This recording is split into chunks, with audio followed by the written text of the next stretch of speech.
ചൈതന്യധന്യമായ ഈ ചടങ്ങിൽ അധ്യക്ഷപദം അലങ്കരിക്കുന്ന തന്ത്രവിദ്യാപീഠത്തിൻ്റെ അധ്യക്ഷൻ കൂടിയായിട്ടുള്ള ആദരണീയനായ ആമേട വാസുദേവൻ നമ്പൂതിരി അവർ,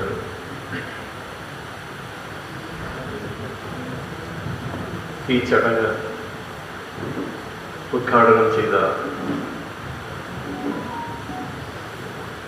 പലപ്പോഴും എൻ്റെ വഴികാട്ടി കൂടിയായിട്ടുള്ള പ്രിയപ്പെട്ട മുത്തേട്ട് തന്ത്രവിദ്യാപീഠത്തിൻ്റെ ബഹുമാന്യനായ സെക്രട്ടറി ശ്രീ സുബ്രഹ്മണ്യ ശർമ്മ അവർ, വേദിയിലുള്ള കുലപതി സുബ്രഹ്മണ്യൻ നമ്പൂതിരി അവർ, സദസ്സിൽ അനേകം ആചാര്യവര്യന്മാർ ഇരിക്കുന്നതായി ഞാൻ കാണുന്നു.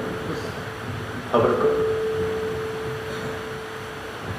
മറ്റ് ബന്ധുജനങ്ങൾക്കും ആദരണീയരായ അമ്മമാർക്കും സഹോദരിമാർക്കും കർമ്മധീരരായ സഹപ്രവർത്തക സഹോദരങ്ങൾക്കും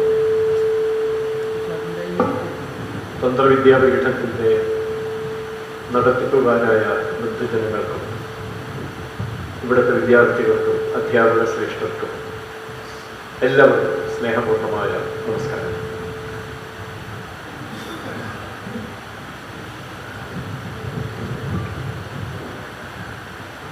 വിശിഷ്ടാതിഥി എന്ന നിലയ്ക്കാണ്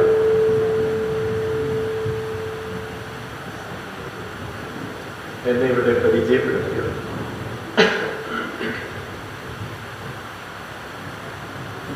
ഈ സദസ്സിലും വേദിയിലുമുള്ള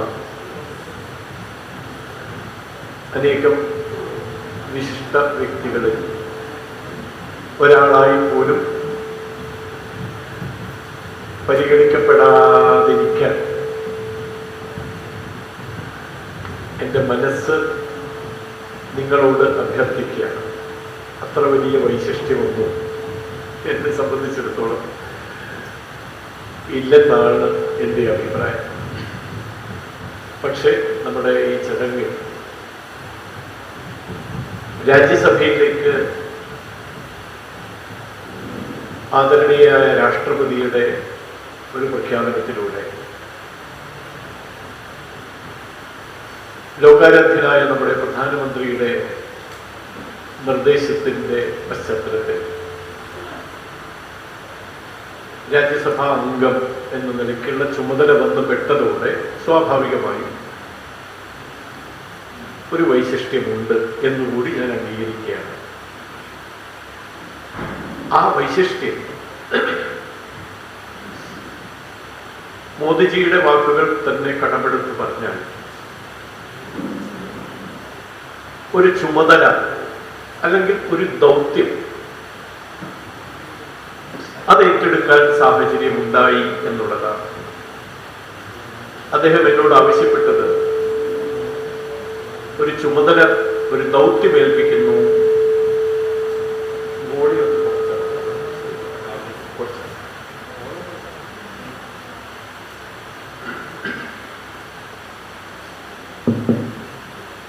ഒരു ദൗത്യം ഏൽപ്പിക്കുന്നു എന്ന മുഖവുരയോടെയാണ് ഈ ചുമതല എന്നിലേക്ക് പകർന്നു തന്നത്. ആ ദൗത്യമാണ് വൈശിഷ്ട്യമായി മാറുന്നത്. അതെന്താണ് എന്നുള്ളത് വാക്കുകളിലൂടെ ഞാനിവിടെ അവതരിപ്പിക്കേണ്ട കാര്യമില്ല.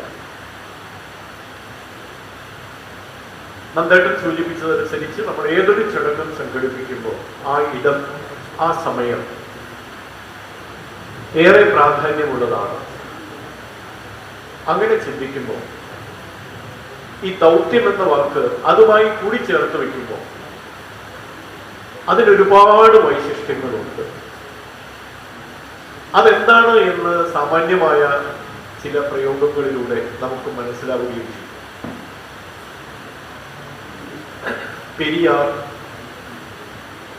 തന്ത്രവിദ്യാപീഠം, എളിയത്തുനാട്, സ്വർഗീയ മാധവജി.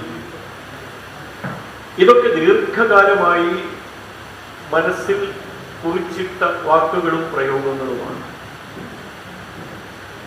രാഷ്ട്രീയ സ്വയംസേവക സംഘത്തിന്റെ ഭാഗമാകാൻ സാധിച്ച നാൾ മുതൽ മനസ്സിൽ കോറിയിട്ട, ബുദ്ധിയിലേക്ക് ആവാഹിച്ചെടുത്ത, ഹൃദയത്തിൽ അടയാളപ്പെടുത്തി വെച്ച മഹത്തായ ആദർശത്തിന്റെ ആവിഷ്കാരങ്ങളായിട്ടാണ് ഞാൻ ഈ വാക്കുകളെല്ലാം കാണുന്നത്. മാധവജി ആരായിരുന്നു, എന്തായിരുന്നു എന്നൊന്നും ഈ സദസ്സിന്റെ മുമ്പിൽ ഞാനായിട്ട് പറയേണ്ട കാര്യമില്ല. വെളിയത്തുനാട് എന്ന നാടിന്റെ പ്രാധാന്യം, ആ നാട്ടിൽ സംഘത്തിന് വേണ്ടി ജീവൻ വെടിയേണ്ടി വന്ന ഒരു ധീര സഹോദരന്റെ നാമം, അതിലൂടെ ആവിഷ്കൃതമാകുന്ന മഹത്വമാർന്ന ചിന്തകൾ, വീക്ഷണങ്ങൾ, ഇതൊന്നും ഈ സദസ്സിന്റെ മുമ്പിൽ ഞാനായിട്ട് പറയുന്നതില്ല. ഞാനിവിടെ ഓഫീസിൽ ഇരുന്ന സമയത്ത് നമ്മുടെ മന്യസംഘചാരൻ കൂടിയായിട്ടുള്ള സുബ്രഹ്മണ്യ ശർമ്മ സാറിനോട് ചോദിച്ചു, എന്തുകൊണ്ടായിരിക്കും ഈ പ്രദേശത്തിന് വെളിയത്തുനാട് എന്ന് പേരുണ്ടായത്? ഒരർത്ഥത്തിൽ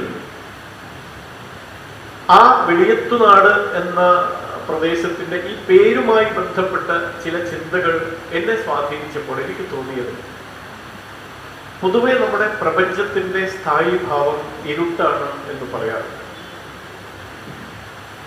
മഹാവിസ്ഫോടനത്തെ കുറിച്ച് കുട്ടികളെ പഠിപ്പിച്ചിട്ടുണ്ട്.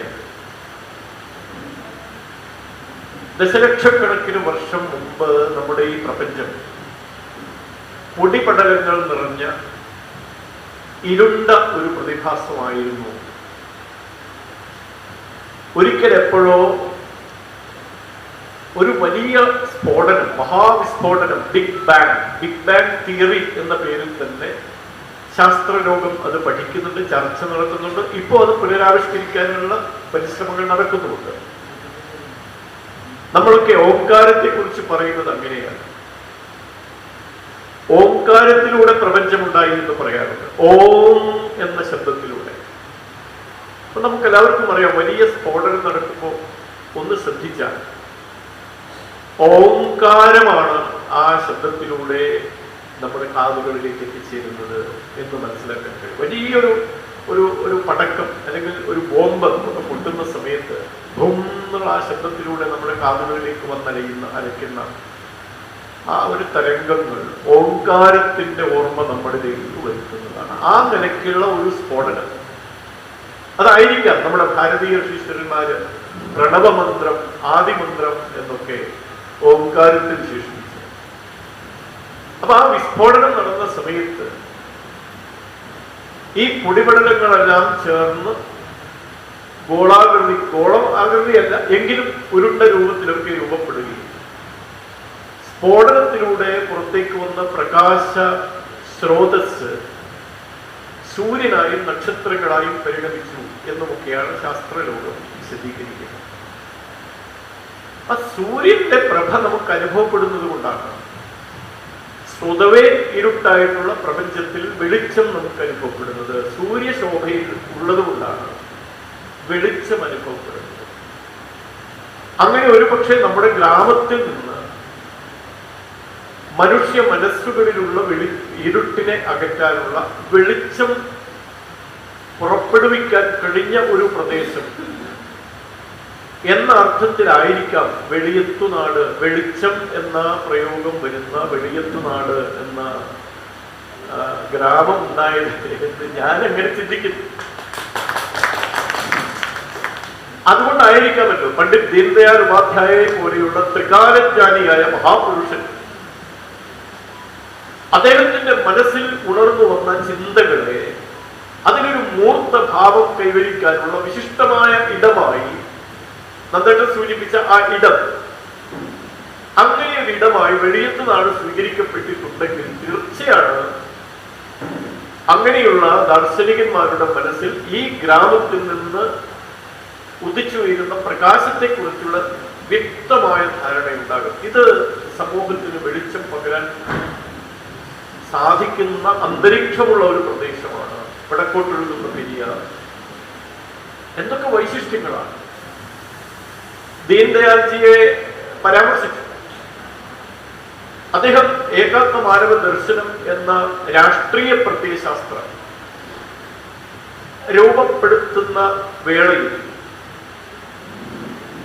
ഇവിടേക്ക് വരികയും അതുമായി ബന്ധപ്പെട്ട ആശയവിനിമയം നടത്തുകയും മഥനം നടത്തുകയും ചിന്തകൾക്ക് പുതിയ പുതിയ തലങ്ങൾ പ്രദാനം ചെയ്യുകയും ഒക്കെ ചെയ്ത പ്രദേശം. അപ്പൊ ഇവിടെയാണ് ഏകാത്മ മാനവ ദർശനം ഉദയം കൊണ്ടത് എന്ന് പറയാൻ നമുക്ക് അഭിമാനത്തോടു കൂടി.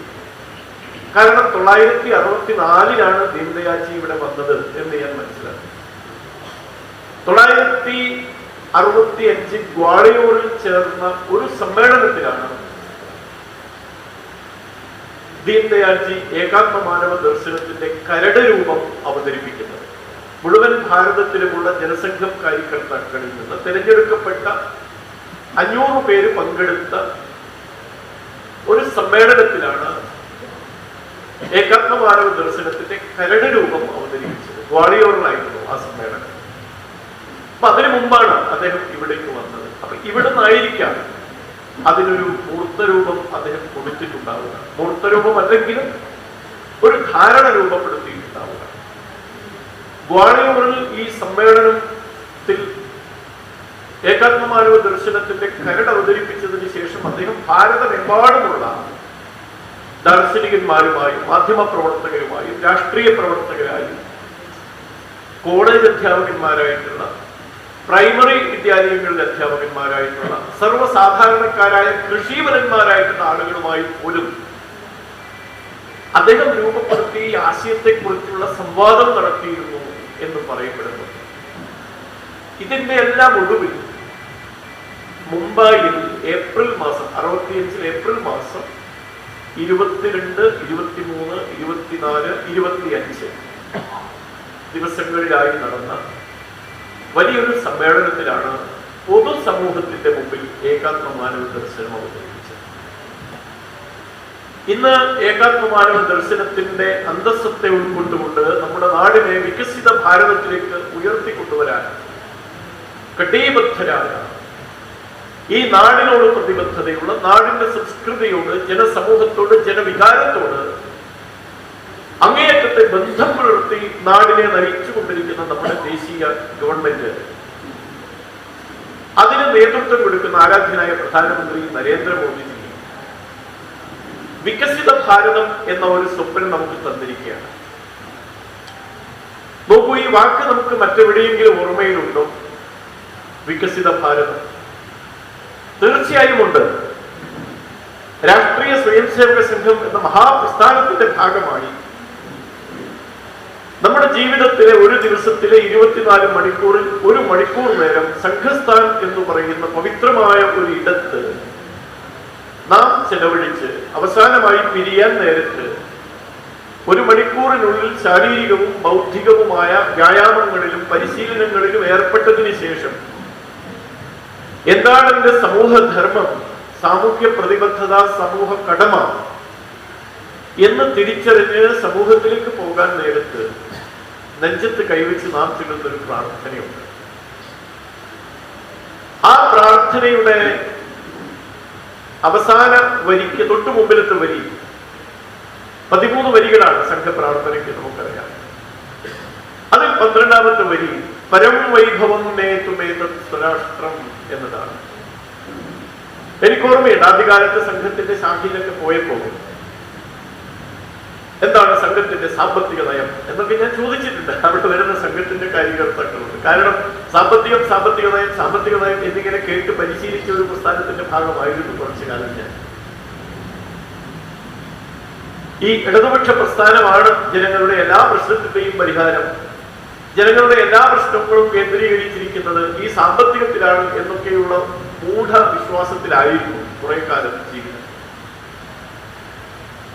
അങ്ങനെ ഒരു പശ്ചാത്തലത്തിൽ നിന്നാണ് രാഷ്ട്രീയ സ്വയംസേവക സംഘം എന്ന പ്രസ്ഥാനത്തിന്റെ ഭാഗമായി മാറുന്നത്. അപ്പൊ സംഘസ്ഥാനിൽ അടുത്ത് കിട്ടുന്ന സംഘ കാര്യകർത്താക്കളെ അടുത്ത പ്രദേശങ്ങളിൽ നിന്നൊക്കെ വരുന്ന മണ്ഡൽ കാര്യവാഹം, മണ്ഡലം ബൗദ്ധിക പ്രമുഖ, അങ്ങനെയൊക്കെയുള്ള ആളുകൾ, പ്രത്യേകിച്ച് ഞങ്ങളുടെ ആ പ്രദേശത്ത് മട്ടന്നൂരിൽ, ഒരുപക്ഷെ നന്ദേട്ടനൊക്കെ അറിയുമായിരിക്കും, ഒരു ദാമോദരേട്ടനുണ്ട്, കല്ലേരിക്കര എന്ന് പറയുന്ന മട്ടന്നൂരിന്റെ അടുത്ത പ്രദേശത്ത്. 4ാം ക്ലാസ് വിദ്യാഭ്യാസമേ അദ്ദേഹത്തിനുള്ളൂ. കല്ലുവെട്ട് തൊഴിലാളിയാണ്. ഈ കല്ലുവെട്ട് തൊഴിൽ ചെയ്ത് വീട്ടിൽ തിരിച്ചു വന്നാൽ സംഘത്തിന്റെ ചുമതല, മണ്ഡലത്തിന്റെ ബൗദ്ധിക് പ്രമുഖ എന്ന ചുമതലയാണ് അദ്ദേഹത്തിന്. തിരിച്ചു വന്ന് ജോലി സ്ഥലത്തു നിന്ന് തിരിച്ചു വന്ന് കുളിയൊക്കെ കഴിഞ്ഞ് 1-2 മണിക്കൂർ നേരം എന്തെങ്കിലും വായിച്ചിട്ട് മാത്രമാണ് അദ്ദേഹം സംഘത്തിന്റെ ശാഖയിൽ പോകാറ്. ഇപ്പോഴും അദ്ദേഹം വായിച്ചുകൊണ്ടിരിക്കുന്നുണ്ട്. അദ്ദേഹത്തെ ഒരു മഹാനായ ദാർശനികനായിട്ടാണ് ഞാൻ അദ്ദേഹത്തെ കാണാറ്. ഇപ്പോഴും ഒരു സർവ്വസാധാരണക്കാരനായ ഒരു മനുഷ്യൻ. എങ്ങനെയാണ് സംഘം ഇതുപോലെയുള്ള വ്യക്തിത്വങ്ങളെ വാർത്തെടുക്കുന്നത് എന്നതിന്റെ ഏറ്റവും നല്ല ഉദാഹരണമാണ് ഈ പറഞ്ഞ ദാമോദരേട്ടൻ. ഇപ്പൊ പ്രായമായി അദ്ദേഹത്തിന്, എങ്കിലും എപ്പോഴെങ്കിലും കണ്ടാൽ നമസ്കാരം പറഞ്ഞ് അത്യാവശ്യം വേണ്ട ഒരു ലോഹ്യം പറച്ചിലൊക്കെ കഴിഞ്ഞാൽ പിന്നെ ഉടനെ ദാമോദരേട്ടൻ മറ്റെന്തെങ്കിലും ആശയപരമായ കാര്യങ്ങളിലേക്ക് കിടക്കും. അതാണ് അദ്ദേഹത്തിന്റെ ഒരു രീതി. അപ്പൊ അദ്ദേഹം മിക്കവാറും ആഴ്ചയിൽ ഒരു ദിവസം ഞങ്ങളുടെ നാട്ടിൽ ഗ്രാമത്തിൽ പെരിഞ്ചേരി എന്ന് പറയുന്ന സ്ഥലത്ത് സംഘത്തിന്റെ ശാഖയിൽ അദ്ദേഹം വരും. അദ്ദേഹത്തിന് മുന്നിൽ കിട്ടിയാൽ ഒരുപാട് ചോദ്യങ്ങൾ ചോദിക്കാനുണ്ടാവും. അവസാനം പ്രാർത്ഥന കഴിയേണ്ട സമയമായ പ്രാർത്ഥന എഴുതിയിട്ട് നമുക്ക് വീണ്ടും ഇരിക്കാം എന്ന് പറഞ്ഞ് മിനിറ്റുകൾ, മണിക്കൂറുകൾ ഇരുന്നിട്ടുണ്ട് അദ്ദേഹത്തിന്റെ മുമ്പിൽ. അപ്പൊ അദ്ദേഹത്തോട് പ്രധാനമായി ചോദിച്ചുകൊണ്ടിരുന്ന ചോദ്യം ഇതാൽ, എന്താണ് സംഘത്തിന്റെ സാമ്പത്തിക നയം?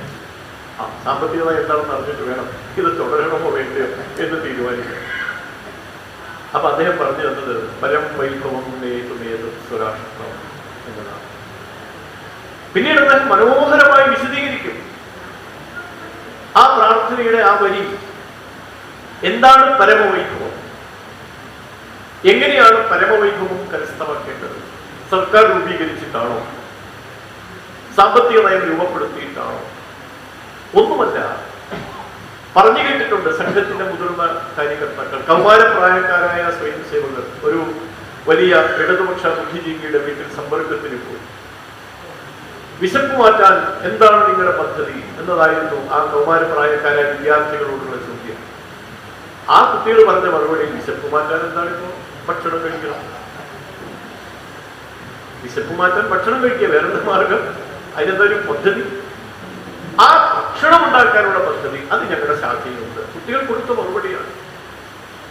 അപ്പൊ ആ നിലയ്ക്ക് നമ്മുടെ ദൈനംദിന ജീവിതത്തെ പുഷ്കലമാക്കാൻ കഴിയുന്ന, ദൈനംദിന ജീവിതത്തെ അർത്ഥപൂർണമാക്കാൻ കഴിയുന്ന, ശ്രേയസ്കരമാക്കി തീർക്കാൻ കഴിയുന്ന സാമൂഹ്യ സാഹചര്യങ്ങളെ ഉപയോഗപ്പെടുത്തി നമ്മുടെ വൈഭവം നേടിയെടുക്കുക. അതുകൊണ്ടാണല്ലോ നമ്മൾ തന്ത്രവിദ്യാപീഠം ആരംഭിച്ചത് സ്വർഗീയ മാധവജിയുടെ കാർമ്മികത്വത്തിൽ. അതുകൊണ്ടാണല്ലോ അനാഥരായ കുട്ടികളെ സംരക്ഷിക്കാനുള്ള ആശ്രമങ്ങൾ നമ്മൾ തുടങ്ങിയത്, ബാലാശ്രമങ്ങളും ബാലികാശ്രമങ്ങളും തുടങ്ങിയത്. അതുകൊണ്ടാണല്ലോ ചെങ്ങമനാട് നമ്മുടെ വളർന്നു വരുന്ന കുട്ടികൾക്ക് ദേശീയ സംസ്കാരം പകർന്നു കൊടുക്കാൻ കഴിയുന്ന വിദ്യാഭ്യാസ പദ്ധതി ആവിഷ്കരിക്കുന്ന വിദ്യാലയം നമ്മൾ തുടങ്ങിയത്. അതുകൊണ്ടാണല്ലോ നമ്മൾ തൊഴിൽ പരിശീലന കേന്ദ്രങ്ങൾ ആരംഭിച്ചത്. അതുകൊണ്ടാണല്ലോ നമ്മൾ ഇവിടെ ഒരു സഹകരണ സ്ഥാപനം, എനിക്ക് അങ്ങേറ്റം അഭിമാനം തോന്നി. ഒരു സഹകരണ സ്ഥാപനം എന്ന് പറയുന്നതിന്റെ പരിമിതികൾ ഒന്നുമില്ലാതെ അത്യാധുനിക രീതിയിൽ നടത്തിക്കൊണ്ടുപോകുന്ന ഒരു സഹകരണ സ്ഥാപനം ഈ വലിയത്തുമാണ് പ്രവർത്തിക്കുന്നത്. ഞാൻ അവിടെ പോയി രാവിലെ. അവരുടെ ഈ ധനപരമായ ഇടപാടുകൾക്ക് പുറമെ ജനജീവിതത്തെ, അടുക്കളയെ സമ്പുഷ്ടമാക്കാൻ കഴിയുന്ന ഒരുപാട് സ്വദേശി ഉൽപ്പന്നങ്ങൾ ആ ബാങ്കിന്റെ കാർമ്മികത്വത്തിൽ ഉണ്ടാക്കിയെടുക്കാൻ നമുക്ക് കഴിയുന്നു. എന്തുകൊണ്ടാണ് അതിനുവേണ്ടി പ്രവർത്തിക്കുന്ന കാര്യകർത്താക്കളെ അതിന് പ്രേരിപ്പിക്കുന്നത്? എന്താണ്? തീർച്ചയായും രാഷ്ട്രവൈഭവം അത് തന്നെയാണ്. ഞാൻ തൃശ്ശൂരിൽ ഉണ്ടായിരുന്ന കാലത്ത് അവിടെ ഒരു ശാഖാസ്ഥലം സന്ദർശിച്ചപ്പോൾ അവിടെ നമ്മുടെ സംഘപ്രവർത്തകർ എല്ലാവരും ചേർന്ന് നടത്തുന്ന ഒരു വെളിച്ചെണ്ണ കൊപ്ര സംസ്കരണ ശാലയിൽ വിജയേട്ടനൊക്കെ ആ സ്ഥലം അറിയുമായിരുന്നു. അവിടെ ചെന്നപ്പോൾ ശാഖാസമയം കഴിഞ്ഞ് സ്വയംസേവകരൊക്കെ പിന്നെ പോകുന്നത് ഈ കൊപ്ര സംസ്കരണ ശാലയിലേക്ക്. അവിടെ ചെന്ന് ഈ കൊപ്ര നുറുക്കുന്നു, അത് വൃത്തിയാക്കുന്നു. അത്തരം വൃത്തികൾ രാവിലെ മുതൽ അതിന്റെ എണ്ണയാട്ട അത്തരം പരിപാടികളൊക്കെ നടക്കും. അപ്പൊ വില കുറച്ച് വെളിച്ചെണ്ണ മാർക്കറ്റിൽ എത്തിക്കാൻ അവർക്ക് കഴിയും. ഒരുപാട് സ്വയംസേവകർ അവരുടെ സഹോദരിമാർ അവരുടെ ജീവിതം പുഷ്ടിപ്പെടുത്താൻ ഈ മാർഗം ഉപയോഗിക്കും. അപ്പൊ ഇങ്ങനെ അനേകം സംരംഭങ്ങളിലൂടെ നമ്മുടെ രാഷ്ട്രത്തിന്റെ പരമമായ വൈഭവം നേടിയെടുക്കാൻ നമുക്ക് കഴിയും. ആ പരമവൈഭവത്തിന്റെ മറ്റൊരു പ്രയോഗമാണ് വികസിത ഭാരതം എന്നുള്ളത്. ആദരണീയനായ പ്രധാനമന്ത്രി 2047 ആകുമ്പോൾ നമ്മുടെ ഭാരതം ലോക സമ്പദ് വ്യവസ്ഥയിൽ 1ാം സ്ഥാനത്ത് വരും എന്ന് അവകാശവാദം ഉന്നയിക്കുന്നത് മറ്റൊന്നിനുമല്ല, അല്ലെങ്കിൽ വെറുതെ അദ്ദേഹത്തിന് തോന്നിയൊരു വെളിപാടുമല്ല. അതെന്തുകൊണ്ടാണ് എന്നതിന്റെ സൂചനയാണ് ഈ കഴിഞ്ഞ സ്വാതന്ത്ര്യ ദിനത്തിൽ അദ്ദേഹത്തിന്റെ 1.5 മണിക്കൂർ നീണ്ട പ്രസംഗത്തിനിടയിൽ നമ്മുടെ ചരിത്രത്തിൽ ആദ്യമാണ്, ഭാരതത്തിന്റെ ചരിത്രത്തിൽ ആദ്യം സ്വാതന്ത്ര്യ ദിനത്തിൽ ദേശീയ പതാകയെ സാക്ഷി നിർത്തിക്കൊണ്ട് ആരാധ്യനായ നമ്മുടെ പ്രധാനമന്ത്രി ലോകത്തോട് പറഞ്ഞു. ആരെക്കുറിച്ച്? സംഘത്തെക്കുറിച്ച്. സ്വാതന്ത്ര്യദിന പ്രസംഗത്തിനിടയിൽ രാഷ്ട്രീയ സ്വയംസേവക സംഘം 100 വർഷം പൂർത്തിയാക്കിയ കാര്യം ജനങ്ങളോട് വെളിപ്പെടുത്തുകയാണ് നമ്മുടെ ആദരണീയനായ പ്രധാനമന്ത്രി. ചരിത്രത്തിൽ ആദ്യമാണ്. ഒരു പക്ഷേ സംഘവുമായി ബന്ധപ്പെട്ട ആളുകൾക്കെല്ലാം രോമാഞ്ചമുണ്ടാക്കിയ ഒരു സന്ദർഭമായിരുന്നു. അങ്ങനെ ഒരു പ്രധാനമന്ത്രി ഈ പ്രസ്ഥാനത്തെ വിശേഷിപ്പിച്ചിട്ടുണ്ടെങ്കിൽ, അല്ലെങ്കിൽ അവതരിപ്പിച്ചിട്ടുണ്ടെങ്കിൽ, എത്ര പ്രഭാവപൂർണമാണ് ആ സംഘടനയുടെ, പ്രസ്ഥാനത്തിന്റെ സമൂഹത്തിലുള്ള സ്ഥാനം എന്ന് നമുക്ക് തിരിച്ചറിയാൻ കഴിയും. ഈ തിരിച്ചറിവ് ലഭിക്കുന്നവരാണ് ഇതിന്റെ ഭാഗമായി മാറുന്നത്. ആ തിരിച്ചറിവ് ലഭിക്കാൻ തുടങ്ങിയപ്പോഴാണ് സംഘകാര്യകർത്താവ്, സംഘ സ്വയംസേവകൻ എന്ന പദത്തിന് യോഗ്യത നേടുന്നത് എന്ന് ഞാൻ വിശ്വസിക്കുകയാണ്. ആ യോഗ്യതയും നേടി സംഘപഥത്തിൽ ചരിക്കുന്നതിനിടയിൽ സംഭവിച്ച ഒന്നാണ് എനിക്ക് നേരെയുണ്ടായ ഈ ആക്രമണം. പലപ്പോഴും രാജ്യസഭ MP ആയി നാമനിർദ്ദേശം ചെയ്യപ്പെട്ടതിന് ശേഷം എന്നെ സമീപിച്ച, ഇവിടെ സ്വാഗതം പറയുമ്പോൾ ഗോപാലകൃഷ്ണൻജി നന്ദേട്ടനൊക്കെ സൂചിപ്പിച്ചൊരു കോൺട്രവേഴ്സി, ഒരു വിവാദം അതിനെ സംബന്ധിച്ച് വേണ്ട എന്നുള്ളത്. അതിനൊരു കാരണം, രാജ്യസഭ MP ആയി നാമനിർദ്ദേശം ചെയ്തത് മാധ്യമങ്ങൾ വന്നപ്പോൾ ചോദിച്ച ആദ്യത്തെ ചോദ്യം അതാണ്. മാഷ് ഒരു അക്രമ രാഷ്ട്രീയത്തിന്റെ ഇരയാണല്ലോ. ആ ഇര എന്ന വാക്കും ഞാൻ പല വേദികളിലും തിരുത്താറുണ്ട്. ഇര എന്ന പ്രയോഗത്തിലൂടെ എന്നെ വിശേഷിപ്പിക്കരുത്. അത് ഇര എന്ന് പറയുമ്പോൾ ഒരു അനുതാപത്തിന്റെ, സഹതാപത്തിന്റെ, ഒരു അനുകമ്പയുടെ ഒരു വികാരം ആളുകളുടെ മനസ്സിൽ ഉണ്ടാവരുത് എന്നാണ് എൻ്റെ അർത്ഥം. ഈ രാഷ്ട്രവിരുദ്ധമായ ആശയത്തിന്റെ, ജനവിരുദ്ധമായ ജനവഞ്ചനയുടെ, കാപട്യത്തിന്റെ ഈ ആശയം, ആ ആശയത്തിനെതിരായി സമൂഹത്തെ അണിനിരത്താൻ നടത്തുന്ന പോരാട്ടത്തിന്റെ മുൻപിൽ നിൽക്കാൻ കഴിയുന്ന ഒരു പോരാളിയായിട്ട് വേണം എന്നെ പരിചയപ്പെടുത്താൻ. ഞാൻ പറയാറുണ്ട്, ഞാനത് മാധ്യമങ്ങളോടും പറഞ്ഞു, ഞാൻ എങ്ങനെയാണ് കാണുന്നത്, ഒരു ഇര എന്ന നിലയ്ക്ക് എന്നെ കാണേണ്ടത്. മാത്രവുമല്ല, അവർ ചോദിക്കുകയാണ്, ദേശീയ തലത്തിൽ ഇങ്ങനെയൊരു ആളെ അവതരിപ്പിച്ചുകൊണ്ട് അക്രമ രാഷ്ട്രീയത്തിൽ CPIM-നെതിരെയുള്ള ഒരു ക്യാമ്പയിനിങ് അല്ലേ നിങ്ങൾ ഉദ്ദേശിക്കുന്നത്, പ്രധാനമന്ത്രി ഉദ്ദേശിക്കുന്നത്? ഞാൻ അവരോട് പറഞ്ഞു, നിങ്ങൾ ഏത് ലോകത്താണ് ജീവിക്കുന്നത്? കാരണം ഇങ്ങനെ ഒരാളെ കേരളത്തിൽ നിന്ന് കണ്ടുപിടിച്ചെടുത്ത് രാജ്യസഭാംഗമാക്കിയിട്ട് വേണോ ഈ നശിച്ച പ്രത്യയശാസ്ത്രത്തെക്കുറിച്ച് ജനങ്ങളെ ബോധ്യപ്പെടുത്താൻ? എത്ര കാലം മുതൽ നമ്മൾ ആരംഭിച്ചു ഇത്?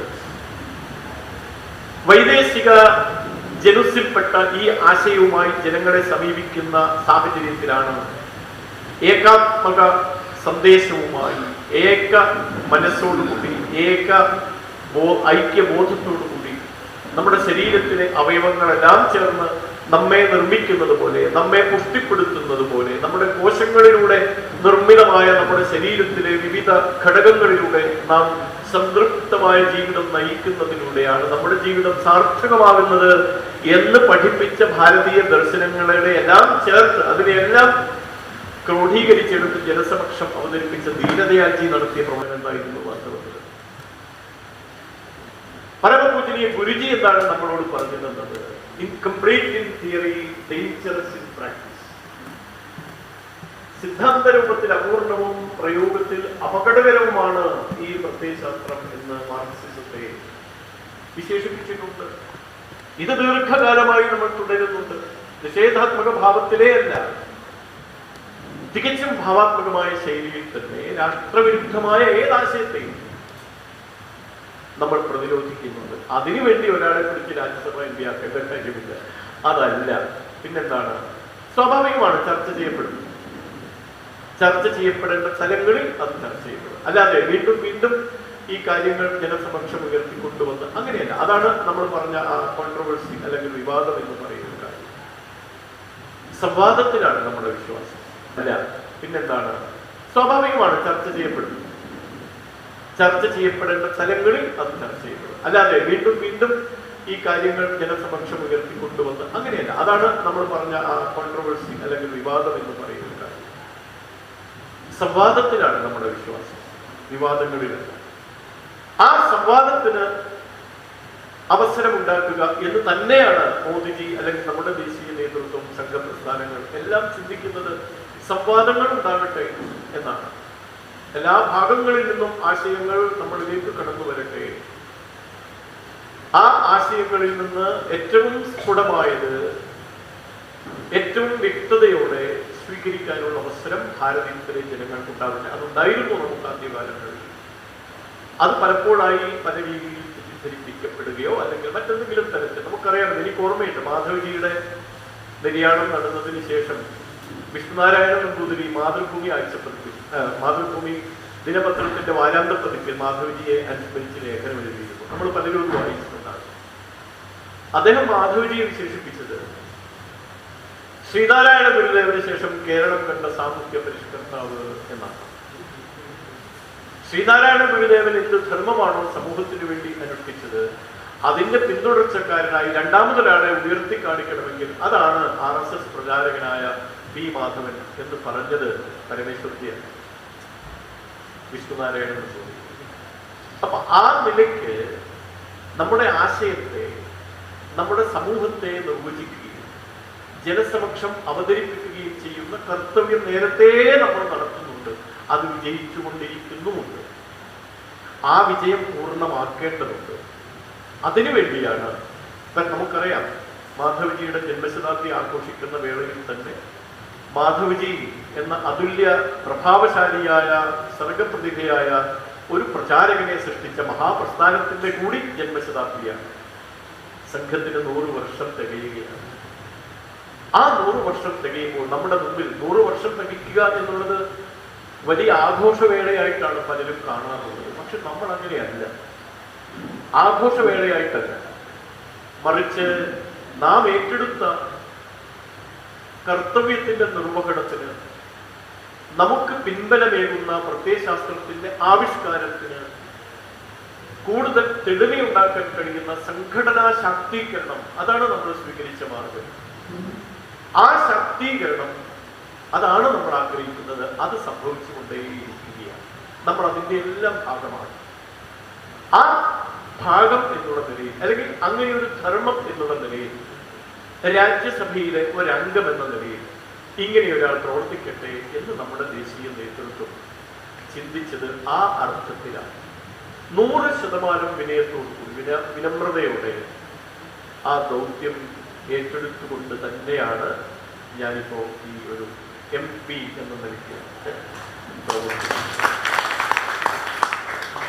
വലിയൊരു വെല്ലുവിളി കൂടിയാണത്. ആ വെല്ലുവിളി എന്ന് പറയുന്നത് ഒരുപാട് പ്രയാസങ്ങൾ അനുഭവിക്കുന്ന, ഒരുപാട് യാതനകൾ അനുഭവിക്കുന്ന സഹോദരങ്ങൾ നമുക്കിടയിലുണ്ട്. അവരുടെ നേരെയൊക്കെ കണ്ണുകൾ തുറന്നു വെക്കേണ്ടതുണ്ട്. നമ്മെ അസ്വസ്ഥമാക്കുന്ന അനേകം ശബ്ദ കോലാഹലങ്ങൾ നമുക്ക് ചുറ്റുമുണ്ട്. അവിടേക്കൊക്കെ ചെവി തുറന്നു വെക്കേണ്ടതുണ്ട്. ഇപ്പോൾ നേരത്തെ സ്വാഗത ഭാഷണത്തിൽ അദ്ദേഹം പറഞ്ഞു, നമ്മുടെ തന്ത്രവിദ്യാപീഠം, ഞാൻ ഇന്നലെ വന്നത് മുതൽ ആ കാര്യം പലരോടുമായി ആശയം പങ്കുവച്ചു. നന്ദേട്ടനുമായിട്ടും സംസാരിച്ചിട്ടുണ്ടായി, മനോജിയായിട്ടും സംസാരിച്ചിട്ടുണ്ടായി. എന്തുകൊണ്ട് നമുക്ക് ഇത് അന്തർദേശീയ നിലവാരത്തിലേക്ക് ഉയർത്താൻ എന്താ നമുക്ക് പറ്റാത്തത്? നമുക്കതിനുള്ള സാഹചര്യങ്ങളും സാധ്യതകളും എല്ലാം ഉണ്ട്. അത് എവിടെയാണ്, എന്താണ് എന്നന്വേഷിച്ച് കണ്ടുപിടിക്കുക മാത്രമാണ് നമ്മൾ ചെയ്യേണ്ടത്. ആ ഒരു ധർമ്മം നിങ്ങൾ അനുഷ്ഠിക്കുമ്പോൾ തന്ത്രവിദ്യാപീഠത്തിന്റെ നടത്തിപ്പുകാര്, ഇവിടുത്തെ ആചാര്യന്മാര്, അതിൻ്റെ അഭ്യുദയകാംക്ഷികൾ, സംഘത്തിൻ്റെ മുതിർന്ന കാര്യകർത്താക്കൾ, ഇവരൊക്കെ ഈ സാധ്യതകൾ അന്വേഷിച്ച് നടക്കുമ്പോൾ കൂട്ടത്തിൽ ഒരാളായി ഞാനും നിങ്ങളോടൊപ്പം ഉണ്ടാകും എന്നുകൊണ്ട് അതിന് എന്നിലേക്ക് വന്നു ചേർന്ന ഈ ചുമതലയുടെ ഭാഗമായി ലഭ്യമാകുന്ന സൗകര്യങ്ങൾ, ആ സൗകര്യങ്ങൾ ഉപയോഗപ്പെടുത്താൻ സന്തോഷമേ ഉള്ളൂ. അത് ഞാൻ ഉപയോഗപ്പെടുത്തുക തന്നെ ചെയ്യും. നമ്മുടെ ഈ മഹത്തായ സ്ഥാപനം, എന്താണ് ഇതിനെ വിളിക്കേണ്ടത്, സ്ഥാപനം എന്ന് വിളിക്കണമോ, ഒരു പ്രസ്ഥാനം എന്ന് വിളിക്കണമോ, അതായത് ഒരു സംരംഭം എന്ന് വിശേഷിപ്പിക്കണമോ എന്നൊന്നും എനിക്കറിയില്ല. ഏതായാലും ഈ മഹത്തായ നമ്മുടെ ഈ പ്രവർത്തനം ഇത് ലോകശ്രദ്ധ നേടുക തന്നെ വേണം. അതിന് ഏത് മാർഗത്തിലൂടെ സഞ്ചരിക്കണം എന്നുള്ളത് തീർച്ചയായും അന്വേഷിച്ച് കണ്ടുപിടിക്കേണ്ടതുണ്ട്. അതിന് ഞാൻ ഉണ്ടാകും എന്നാണ് പറഞ്ഞതിൻ്റെ ഒരു അത്രമാത്രം പറഞ്ഞാൽ പോലെ. ബാക്കി ഞാൻ ഒരുപാട് കാര്യങ്ങൾ എനിക്ക് നിങ്ങളോട് പറയണം എന്നിങ്ങനെ എൻ്റെ മനസ്സിനെ പ്രേരിപ്പിക്കുന്നുണ്ട്. പക്ഷെ നമുക്ക് സമയം പരിമിതമാണ്. ഇപ്പൊ പലരും ചോദിച്ചു കൊണ്ടിരുന്ന ഒന്ന് രണ്ട് കാര്യങ്ങൾ കൂടി നിങ്ങളോട് പങ്കുവച്ച് ഞാൻ അവസാനിക്കും. എങ്ങനെയാണ് ആ ഒരു ആവൽഘട്ടത്തിൽ, ഇപ്പൊ നന്ദേട്ടൻ പറഞ്ഞു കഴിഞ്ഞു, പിന്നെ ഞാൻ അതിന് പ്രത്യേകിച്ച് പറയേണ്ടതില്ല. എന്നാലും സ്വന്തം അനുഭവത്തിൽ ഒന്നോ രണ്ടോ വാക്യങ്ങളിലൂടെ അത് വിശദമാക്കുമ്പോൾ ഒരു പക്ഷേ നിങ്ങൾക്കും അത് സംഘടനാ പ്രവർത്തനത്തിനിടയിൽ ഒരു കരുത്തായി മാറും എന്നെനിക്കറിയാം. ഞാൻ ആശുപത്രി വാസം കഴിഞ്ഞ് കൃത്രിമക്കാല് വെക്കാൻ വേണ്ടി ബാംഗ്ലൂരിൽ, അത് സംഘത്തിന്റെ ഒരു സ്ഥാപനമായിരുന്നു. എന്നെ സംബന്ധിച്ച് ഇങ്ങനെയുള്ള ഒരുപാട് അനുഭവങ്ങളുണ്ട്. സംഘത്തിന്റെ സ്ഥാപനം, അവിടെ സേവാ ഇൻ ആക്ഷൻ എന്ന പേരിൽ സേവാ ഇന്റർനാഷണൽ എന്ന് പറയുന്ന ഒരു സംവിധാനം സംഘത്തിൻ്റെതായിട്ടുണ്ട്. അതിന്റെ ഭാഗമായി പ്രവർത്തിക്കുന്ന സേവാ ഇൻ ആക്ഷൻ, അവരുടെ ഒരു പ്രോജക്റ്റ് ആയിരുന്നു ഈ കൃത്രിമ അവയവങ്ങൾ നിർമ്മിക്കുക എന്നുള്ളത്. ബാംഗ്ലൂരിൽ രാഷ്ട്രോത്ഥാൻ പരിഷത്ത് എന്ന് പറയുന്ന ഒരു ആ ബാംഗ്ലൂരിലെ പ്രമുഖരായിട്ടുള്ള സംഘകാര്യകർത്താക്കളും സാമ്പത്തിക ശേഷിയുള്ളവരും ഒക്കെ ഉള്ള ഒരു കൂട്ടായ്മ, അതാണ് രാഷ്ട്രോത്ഥാൻ പരിഷത്ത്. അവരുടെ സ്ഥാപനമായിട്ടുള്ള സേവാ ഇൻ ആക്ഷൻ, അവിടെയാണ് കൃത്രിമ കാല് വയ്ക്കാൻ വേണ്ടി ഞാൻ പോയത്. ഞാൻ പറഞ്ഞു വന്നത് ആ ഒരു കാര്യമല്ല. പ്രാന്ത കാര്യാലയത്തിൽ നിന്ന് ബാംഗ്ലൂരിലേക്ക് പോകാൻ എറണാകുളത്ത് ട്രെയിനിലാണ് എറണാകുളത്ത് നിന്ന് ബാംഗ്ലൂരിലേക്ക് പോകാൻ. അപ്പൊ എൻ്റെ കൂടെ ദിനേശൻ എന്ന പേരുള്ള നമ്മുടെ ഇപ്പോൾ സംഘത്തിന്റെ പ്രാന്തീയ ചുമതല വഹിക്കുന്ന, ഉത്തര കേരളത്തിന്റെ പ്രാന്തീയ ചുമതല വഹിക്കുന്ന PP സുരേഷ് ബാബു, അദ്ദേഹത്തിന്റെ ജ്യേഷ്ഠൻ PP ദിനേശൻ, അദ്ദേഹമായിരുന്നു എൻ്റെ സഹായിയായിട്ടുണ്ടായിരുന്നത്. അപ്പോൾ ബാംഗ്ലൂരിലേക്കുള്ള യാത്രയ്ക്ക് വേണ്ട കാര്യങ്ങളെല്ലാം തയ്യാറാക്കി, വസ്ത്രങ്ങളും എല്ലാം ബാഗിലൊക്കെ വെച്ച് റെഡിയാക്കി. ഇതിനിടയിൽ ആരും ശ്രദ്ധിക്കാത്ത ഒരു പ്രത്യേക വസ്തു മാന്യ സേതു ഒരു പ്ലാസ്റ്റിക് സഞ്ചിയിൽ എടുത്തിട്ട് ഞങ്ങളുടെ കൂടെ അദ്ദേഹം വരികയാണ്. എന്നെ വീൽ ചെയർ റെയിൽവേ പ്ലാറ്റ്ഫോമിലൂടെ ഉന്തി നടക്കുന്നു. അപ്പൊ സേതുവേട്ടന്റെ കയ്യിൽ എന്തോ ഒരു ചെറിയ സഞ്ചി, ആ സഞ്ചിയിൽ ബെഡ് പേനായി. അത് നമ്മൾ ആലോചിച്ച് നോക്കും. ഒരു മുതിർന്ന സംഘപ്രചാരകൻ, ഞാനെന്ന് പറയുന്നത് നിസ്സാര മനുഷ്യൻ ദൈനംദിന ആവശ്യത്തിന് ഉപയോഗിച്ചിരുന്ന ഒരു ചെറിയ വസ്തു, ഒരു പക്ഷേ സാധനങ്ങളെല്ലാം പെറുക്കി കൂട്ടുന്നതിനിടയിൽ വിട്ടുപോയൊരു വസ്തു ഒരു പ്ലാസ്റ്റിക് സഞ്ചിയിൽ എടുത്തു വെച്ച് എന്നെ അനുഗമിക്കുക എന്ന് പറയുന്ന മനസ്സുണ്ട്.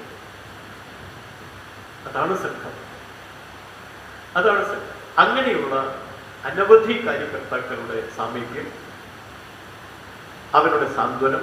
ശരിയാണ്, ഞാൻ ഒരു നിമിഷം ഈ അന്ന് ആ സംഭവം നടന്ന് എന്താണ് സംഭവിക്കുന്നത് എന്നെനിക്കറിയാൻ സാധിച്ചിരുന്നു.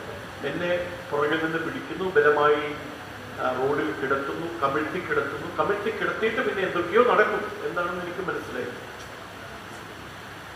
വേദന അനുഭവപ്പെട്ടിട്ടുണ്ട് ആ സമയത്ത്. പക്ഷെ 1, 2, 3 വെട്ടുകളൊക്കെ കഴിയുമ്പോഴേക്കും പിന്നെ ഒരു ചെറിയൊരു തരിപ്പ് മാത്രമേ ഉള്ളൂ. ഇവർ ഈ പരിപാടികളെല്ലാം കഴിഞ്ഞ് തിരിച്ച് അധിക സമയമൊന്നും വേണ്ടി വന്നില്ല. തിരിച്ചു പോയതിനു ശേഷം ഞാൻ മെല്ലെ തിരിഞ്ഞ് പറഞ്ഞ് എഴുന്നേറ്റിരിക്കാൻ ശ്രമിച്ചപ്പോഴാണ് മുട്ടിന് കീഴെ ഈ സംഗതി ഇല്ല എന്ന് മനസ്സിലായത്. ആ നേരത്ത് ഞാൻ ഉറക്കെ നിലവിളിച്ചു പോയിട്ടുണ്ട്. ഉറക്കെ, എനിക്കതിപ്പോഴും ഓർക്കാൻ കഴിയുന്നുണ്ട്. മുട്ടിന് കീഴെ കാൽപാദങ്ങളില്ല എന്ന് കണ്ടപ്പോൾ ഒരു നിമിഷം ഞാൻ പതറിയിട്ടുണ്ട്, ഭയപ്പെട്ടിട്ടുണ്ട്. ആശങ്കപ്പെട്ടിട്ടുണ്ട്. പക്ഷെ എന്തുകൊണ്ടോ അടുത്ത നിമിഷം എനിക്ക് സമനില കൈവരിക്കാൻ സാധിച്ചു. പിന്നീട് പോലീസ് വരുന്നു, എന്നെ എടുത്ത് ആശുപത്രിയിൽ കൊണ്ടുപോകുന്നു. പിന്നീടാണ് ഞാൻ ഈ ആംബുലൻസിൽ ഗീതങ്ങൾ ആലപിച്ചു എന്ന് എൻ്റെ കൂടെ ഉണ്ടായിരുന്ന വത്സത്തിലങ്കരി, എം ടി രമേശ്, അവരൊക്കെ ഉണ്ടായിരുന്നു എൻ്റെ കൂടെ ആശുപത്രിയിൽ, കണ്ണൂർ തലശ്ശേരി മെഡിക്കൽ കോളേജിലേക്ക് വന്നു. അപ്പൊ ആ രീതിയിൽ നമ്മുടെ മനസ്സിനെ പ്രേരിപ്പിക്കാൻ കഴിയുന്ന, നമ്മുടെ മനസ്സിനെ ഉത്തേജിപ്പിക്കാൻ കഴിയുന്ന ഉജ്ജ്വലമായ ആശയങ്ങൾ നമ്മുടെ ഉള്ളിൽ എപ്പോഴൊക്കെയോ നിറച്ചു വെക്കാൻ സംഘത്തിന് സാധിച്ചിട്ടുണ്ട് എന്നുള്ളതാണ്. അത് ഏതൊരാൾക്കും എപ്പോഴും അനുഭവപ്പെടുന്നത്. ഞാൻ ഇന്നലെ ചെങ്ങമനാട് പോയ സമയത്ത് നമ്മുടെ സക്ഷമയുടെ ചുമതല വഹിക്കുന്ന ഒരു കാര്യകർത്താവ് റോഡ് അപകടത്തിൽ, അദ്ദേഹത്തിനെ പറ്റി അപകടത്തെ കുറിച്ച് പറയുന്നത്, അദ്ദേഹത്തിന്റെ വയറ് പുറത്തു ചാടുന്നു. പക്ഷെ അദ്ദേഹം എഴുന്നേറ്റിരുന്ന് ഫോൺ ചെയ്യുകയാണ് നമ്മുടെ കാര്യകർത്താക്കളെ, എനിക്ക് ഒരു അപകടം പറ്റിയിട്ട്. അപ്പൊ എങ്ങനെ കിട്ടുന്നു ആ ധൈര്യം? തീർച്ചയായിട്ടും നമ്മുടെ ഏറ്റെടുത്ത മഹത്തായ ദൗത്യത്തിന്റെ പൂർത്തീകരണത്തിനുള്ള ഉപകരണങ്ങളാണ് നാം ഓരോരുത്തരും.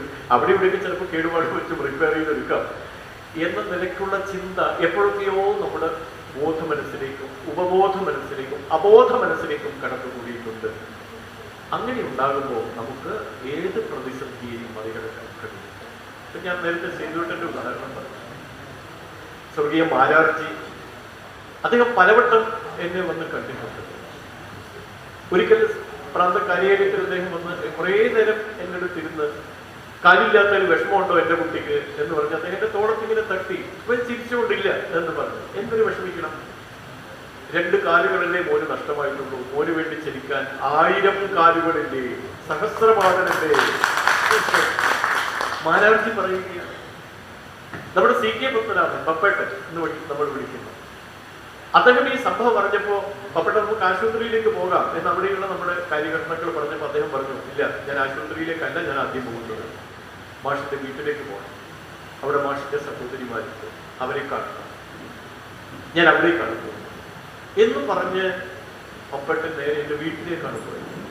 വിഷമിച്ചിരിക്കുന്ന സഹോദരിമാരെ സാന്ത്വനിപ്പിക്കാൻ. എന്റെ പ്രദേശത്തുള്ള സംഘ സ്വയം സേവകര്, അതെനിക്ക് അപകടം പറ്റുമ്പോൾ വിരലിലുണ്ടാവുന്ന അത്രയും പ്രവർത്തകർ മാത്രമേ ഉള്ളൂ. കമ്മ്യൂണിസ്റ്റ് ആധിപത്യ മേഖലയാണ്. പക്ഷെ ഇപ്പോ അങ്ങനെയല്ല. ഇപ്പോ സംഘത്തിന്റെ 100 കണക്കിന് കരുത്തരായ പ്രവർത്തകർ ഇന്ന് എന്റെ ശാഖയിലൂടെ വളർന്നു വന്നിട്ടുണ്ട്. അവിടെ ഒരു സഹകരണ സംഘം, വനിതാ കോപ്പറേറ്റീവ് സൊസൈറ്റി അവിടെ പ്രവർത്തിക്കുന്നുണ്ട്. സ്വയം സേവകരുടെ കാർമ്മികത്വത്തിൽ അവിടെ വലിയൊരു സേവാ കേന്ദ്രം പടുത്തുയർത്താനുള്ള പരിശ്രമത്തിലാണ്. ഈ അടുത്തു വരുന്ന വിഷു സമയമാകുമ്പോഴേക്കും അതിന്റെ ഉദ്ഘാടനം നടത്താനുള്ള തയ്യാറെടുപ്പിലാണ് അവിടെയുള്ള നമ്മുടെ സ്വയം സേവകർ. അപ്പൊ ആ നിലയ്ക്ക് നന്നായിട്ട് സൂചിപ്പിച്ചതുപോലെ ഭയപ്പെടുത്തുക എന്ന ലക്ഷ്യത്തോടു കൂടി മുന്നോട്ട് വന്ന ആളുകൾ, അവർ ഇന്ന് ഭയന്ന് പിന്മാറുകയാണ്. അവരാണ് ഭയപ്പെട്ടുകൊണ്ടിരിക്കുന്നത്. അതുകൊണ്ടാണ് 100 വർഷം എന്നിങ്ങനെ ഉരുവിട്ടുകൊണ്ടേയിരിക്കുന്നത്. അതുകൊണ്ടാണ്. അപ്പൊ ആ ഭയം വർദ്ധിപ്പിക്കേണ്ടതുണ്ട് സമൂഹം. അവർ ഭയന്ന് പിന്മാറുന്നു. നാം നിർഭയരായി നമ്മുടെ ലക്ഷ്യത്തിലേക്ക് കുതിച്ചുകൊണ്ടിരിക്കുന്നു. രാഷ്ട്രത്തിന്റെ പരമമായ വൈഭവം നേടിയെടുക്കുക എന്ന നിലയിലേക്ക് നാം ചരിച്ചുകൊണ്ടിരിക്കുക, സഞ്ചരിച്ചുകൊണ്ടിരിക്കുക, നടന്നെടുത്തുകൊണ്ടിരിക്കുക. നമ്മുടെ ചിന്തയും വീക്ഷണങ്ങളും നമ്മുടെ ലക്ഷ്യബോധവും നമ്മെ അതിലേക്ക് അടുപ്പിച്ചുകൊണ്ടേയിരിക്കും. അപ്പൊ അതുകൊണ്ട് ജീവിതത്തിൽ വന്നുപെടാവുന്ന പ്രതിസന്ധികൾ, പ്രയാസങ്ങൾ, ആ പ്രയാസങ്ങളെല്ലാം നമുക്ക് മറികടക്കാൻ സാധിച്ചു. എൻ്റെ സഹധർമ്മിണിയെ ഇവിടെ പരാമർശിച്ചു. അപ്പൊ ഞാൻ അവർക്ക് ഈ ശ്രീകൃഷ്ണന്റെ എനിക്ക് ഉപഹാരമായിട്ടുള്ള അത് അവർക്ക് പിടിച്ചു കൊടുക്കാനുള്ള കാരണം അവരൊരു കൃഷ്ണഭക്തയാണ്. എപ്പോഴും ഗുരുവായൂരപ്പൻ. അപ്പൊ ഞങ്ങളുടെ കണ്ണൂരിൽ നിന്ന് പേരാമംഗലം സ്കൂളിലേക്ക് അധ്യാപകനായി വരാനുള്ള നിയോഗം വന്നപ്പോ ആ കാര്യത്തിലും അവര് സന്തോഷം കണ്ടെത്തിയത് ഗുരുവായൂരപ്പന്റെ അടുത്തെത്തിയല്ലോ എന്നാണ്. ഞങ്ങള് പേരാമംഗലത്ത് നിന്ന് ഏതാണ്ട് ഒരു 16 കിലോമീറ്റർ ദൂരമേ ഉള്ളൂ ഗുരുവായൂരിൽ. മിക്കവാറും മാസത്തിലൊരിക്കൽ അവിടെ പോകാനാണ്. അപ്പൊ മകൾ പിറന്ന സമയത്ത് പേരെന്തിടണം എന്ന് ചോദിച്ചപ്പോൾ കണ്ണനുമായി ബന്ധപ്പെട്ടൊരു പേര്, യമുന എന്നൊരു പേര് ഞങ്ങൾ കണ്ടെത്തി. അതിന്റെ കൂടെ നമ്മുടെ ജീവിതത്തിൽ നമുക്ക് പ്രേരണയേകുന്ന നമ്മുടെ ഈ ഭാരതീയ ദർശനങ്ങൾ, ഭാരതം, ആ നിലയ്ക്കുള്ള ഒരു കാഴ്ചപ്പാടോടുകൂടി മോളുടെ യമുന എന്ന പേരിനോടൊപ്പം ഭാരതി എന്ന് കൂടെ ചേർന്നു. അങ്ങനെ യമുന ഭാരതി എന്നായി മോളുടെ പേര്. അപ്പൊ ആ നിലയ്ക്ക് രണ്ടുപേരും എനിക്ക് ശക്തിയാണ്. എങ്ങനെയാണോ സംഘം എനിക്ക് പൊതു ഇടങ്ങളിൽ തണലൊരുക്കുന്നത്, അതുപോലെ എൻ്റെ വീട്ടിൽ 4 ചുവരുകൾക്കുള്ളിൽ എനിക്ക് കരുത്ത് പകരുന്നത് എൻ്റെ കുടുംബമാണ്. അത് പറയാൻ എനിക്ക് ഈ അമ്മമാരും സഹോദരിമാരും ഒക്കെ ഇരിക്കുന്ന ഈ സദസ്സിൻ്റെ മുമ്പിൽ അങ്ങനെ പറയുന്നതിൽ എനിക്കൊരു മടിയുമില്ല. നമ്മുടെ കുടുംബജീവിതം ആ തരത്തിലാണ്. തൃശ്ശൂരിൽ സംഘചാലകായിരുന്ന നമ്മുടെ എല്ലാം പ്രിയപ്പെട്ട, ഒരുപക്ഷെ നിങ്ങൾക്ക് പലർക്കും നേരിട്ട് അദ്ദേഹത്തെ അറിയുമായിരുന്നു, മഹാദേവ്ജി ജയിലിൽ നിന്ന് പുറത്തു വന്നതിന് ശേഷം ഭാസ്കർ റാവുജി അദ്ദേഹത്തോട് പറഞ്ഞു അത്രേ, മഹാദേവൻ ഭാര്യയെ കൂട്ടി ഒരു സിനിമയ്ക്ക് പോകും എന്ന് പറഞ്ഞത് ജി അതെപ്പോഴും പറയാറുണ്ട്. ജിക്ക് അങ്ങനെ ഭാര്യയെ കൂട്ടി സിനിമയ്ക്ക് പോകുന്ന പരിപാടിയൊന്നുമില്ല. പക്ഷേ ഭാസ്കർ റാവുജി കൊടുത്ത ഉപദേശമുണ്ടായിരുന്നു, ഭാര്യയെ കൂട്ടി ജയിലിൽ നിന്ന് ഇറങ്ങിയതിനു ശേഷം ആദ്യം ചെയ്യേണ്ടത് ഭാര്യയെ കൂട്ടി സിനിമയ്ക്ക് പോകാം. ഒരു സന്തോഷം, കുടുംബത്തിലെ സന്തോഷം, കുടുംബ ഭദ്രത. നമ്മളും അങ്ങനെ തന്നെയാണ്. കുടുംബ പ്രബോധൻ എന്നൊരു കാര്യപദ്ധതി തന്നെ നമുക്കുണ്ട്. അപ്പൊ ആ നിലയ്ക്കൊക്കെ വരുമ്പോൾ തീർച്ചയായിട്ടും അത് പ്രധാനപ്പെട്ടതാണ്. സ്വർഗീയനായ കൃഷ്ണപ്പാജി എനിക്ക് വിവാഹാശംസകൾ നേർന്നുകൊണ്ട് അയച്ച കത്തിൽ മാഷിന്റെ ജീവിതത്തിലേക്ക് കടന്നു വരുന്ന ആ ചെറുപ്പക്കാരി സഹധർമ്മിണി എന്നതിനപ്പുറത്ത് സഹധർമ്മചാരിണി എന്ന തരത്തിലേക്ക് ഉയരട്ടെ എന്നാണ് കൃഷ്ണപ്പാജി ആശീർവദിച്ചത്.